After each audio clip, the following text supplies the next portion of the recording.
कराची के इलाके नवाज शरंगी बाग़ जिना के करीब गैस पाइपलाइन में आग लग गई। सुई गैस की टीम ने जाए वक़्वा पर पहुंचकर पाइपलाइन की मरम्मत शुरू कर दी। बात करते हैं डॉन न्यूज़ के नुमाइंदे इमरान हफीज़ हमारे साथ मौजूद है। इमरान हफीज़, इस वाक़े के हवाले से अपडेट कीजिएगा।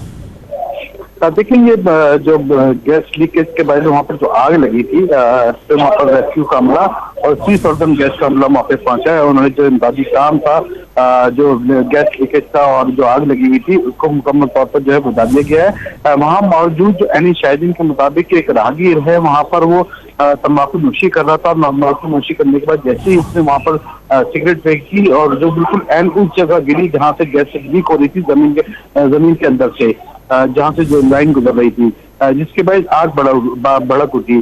सिगरेट जो तम्बाकू नोशी करने वाला शख्स जो है, अपना मोबाइल फोन छोड़कर वहाँ से फौरी तौर पर फरार हो गया है, जिसकी तलाश जो है वो पुलिस से शुरू कर दी है मोबाइल फोन की मदद से। जी, बहुत शुक्रिया तफसीलात देने के लिए इमरान हफीज़ आपका।